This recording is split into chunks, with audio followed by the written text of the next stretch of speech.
Hey everyone, welcome back to my perfect playthrough of So Dungeon 2. It is at this point though that I sort of regret the titling choice because I have found some better ways to do certain things, so oh, this is not the end of it.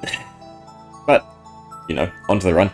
So we're on Dimension 6. There's nothing truly like extraordinary about this dimension. It's pretty much the same old except for the boss. The boss, we do have to use a more unique sort of mechanic to deal with its damage. You could outscale it in terms of HP, but at current, there is no good way to do that. I do have some ideas or theories about how we could actually, you know, power up everything and sort of tackle these dimensions a lot easier. But other than that, we're sticking with our normal combo, our Mystic, Nurse, Mystic, Mystic, Mystic, Thief, which, as I've learnt, it's better to put the Thief in one and have them pilfer, because the amount of goodies you can get from pilfering is really helpful towards a run. It would actually help me complete a lot of the necessary quests earlier, especially the ones that give essence. So for instance, getting stuff like the Silk Cloth for building the guild, Champions Guild, Venturers Guild, whichever it's called, as well as some of the other fetch quests like the Locksmith one, find 9 rusty keys or something, and then some of the food ones. It's a lot better than frying pans. But yeah, same old tactic.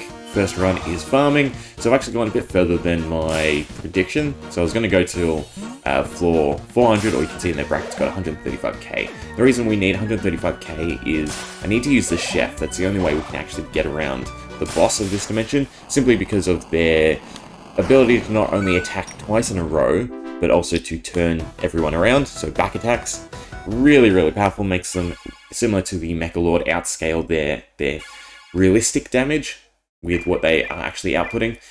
So I was short on gold. I'm not too sure why. Normally I get a lot more gold. I think it was the chests. I didn't actually get that many gold chests, weirdly enough, despite opening them all. But everything's done, so we can go ahead, turn in whatever quests we can, unlock the Dark Mages, which are not too great in actuality.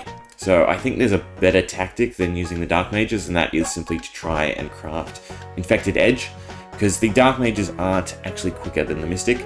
Because their Nox and animation applies poison, there's actually a slight delay when that dot is applied, and then of course every time it ticks there is also another delay. It also messes up enemy death animations, because it lingers and sometimes doesn't affect everyone, therefore they don't all die in the same tick, and we don't get the bonus in speed from stacking death animations.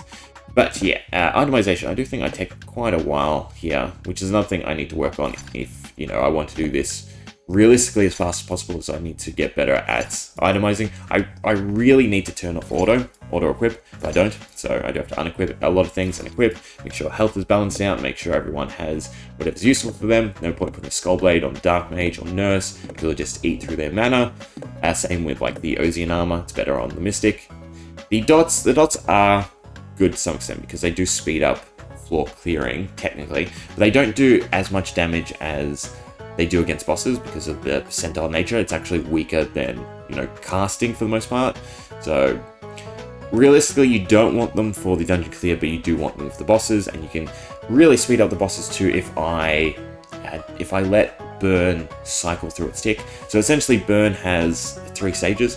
On its first tick, it does, I think it's like 4 or 6% of their max HP. Second tick is 12, and then the third tick is 18%, making it really strong because poison does a flat 10% each time, so 30% over 3 ticks, which is like 18 rounds or 18 turns, whereas as Burn is 36, so it's slightly better. So between the two of them though, you can get, you know, 60% done in 6 rounds, you finish off a boss in like 10 rounds easy, so to speak. When I say rounds, I do mean 6 slots of turns. It's very complicated working out how everything ticks in So Dungeon, because it is based on how many people actually do their actions, and of course speed plays into it too, which makes it even more confusing.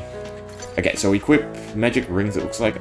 I do get to the point where HP is a big issue, so I need to start just stacking iron rings, but I guess that's the later thing.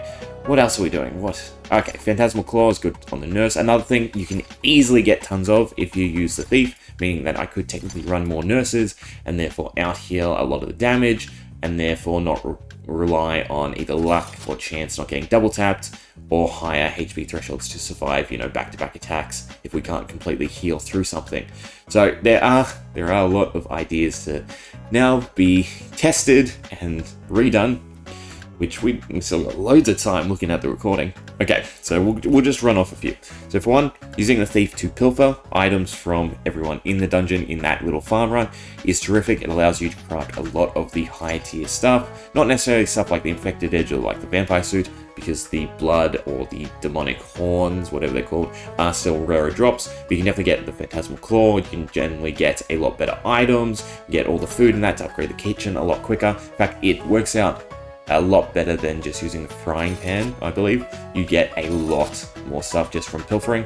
So I do think the optimal setup is the Thief in 1, then Mystic, Nurse, and 3 Mystics, and I think we cut the Dark Mage out and just rely on weapons to inflict statuses, or even just run 1 Dark Mage rather than trying to stack them all. Because again, the damage is relative, so if you exclude the poison, speed is the same, because of the delay in applying dots, and therefore damage on the Mystics, because they're leveled up, is frankly better. So I might as well just stick to the Mystics. It can also help level them up a lot more. So that's the first idea.